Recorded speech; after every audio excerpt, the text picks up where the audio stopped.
এরকম অক্সফোর্ডে দাওয়াতের আগে আমিও বহুবার পেয়েছি বিভিন্ন সেমিনার টেমিনারে।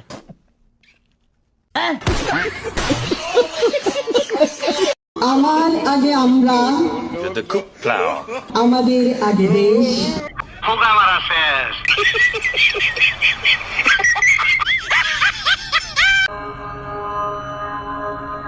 तो चलिए शुरू करते हैं। ক্ষমতার আগে জনতা, সবার আগে বাংলাদেশ। वाह बॉस वाह, क्या कविता बनाई है ना नंबर 2। নুরু তার নামের আগে কিন্তু বিকাশ শব্দটা এখনো আছে, যদিও তার সার্টিফিকেট নামে বিকাশ নাই, কিন্তু আপনি আমি সবাই জানি যে তার নাম বিকাশ নুরু। ঠিক বলেছো। এই কারণেই আবার ও যা আম বেচে এলাকা নামের আগে আম। তিনজন তরুণী একসাথে বিয়ে করতে চায়। ব্রাজিলের তারকা নেইমারকে।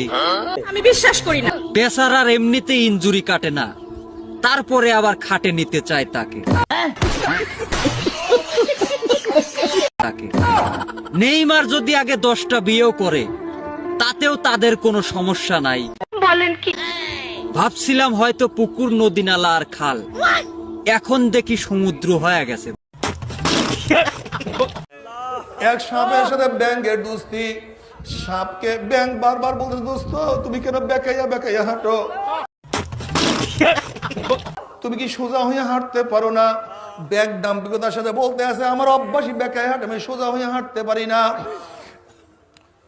অনেক কথোপকথনের পরে যখন সাপ চলিয়া গেছে, ব্যাঙ চলিয়া গেছে। কি বললা? আই তুমি কি বললা? কোন মানুষের সামনে সাপ পড়ার পরে মারিয়ার রাস্তার পাশে সোজা করিয়া রাখিয়া দিয়েছে। কোন থেকে ভাই? আল্লাহ! 50 টাকা কাট ওভার অ্যাক্টিং। মরার পরে ব্যাঙ কানে কানে বলছে, দোস্ত সোজা তো হইছ, কিন্তু জেতা হইয়া না মরিয়া হইছ।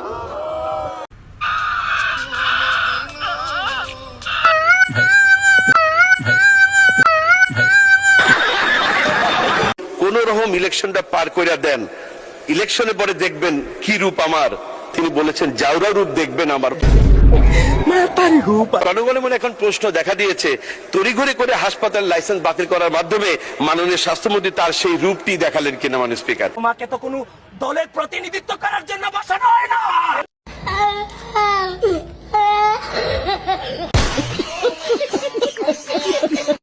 আপনি বিএনপি করেন, আপনি বিএনপি ইউনিয়ন সেক্রেটারি, আপনার নাম কি? মোশাররফ হোসেন, আপনার বাড়ি Noakhali. I have a plan. কি বলতে চাস বন্ধুরা তুই? এমনে এমনে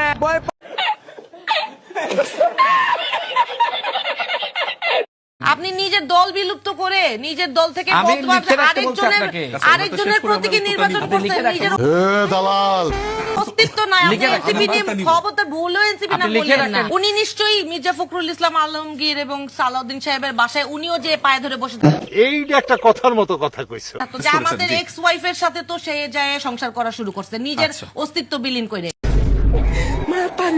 রাশেদ তার হলফনামায় দিয়েছে তার কাছে ক্যাশ টাকা আছে হলো 35,45,875 টাকা। ঠিক আছে। তার সর্বমোট সম্পত্তির পরিমাণ হলো 81,48,412 টাকা।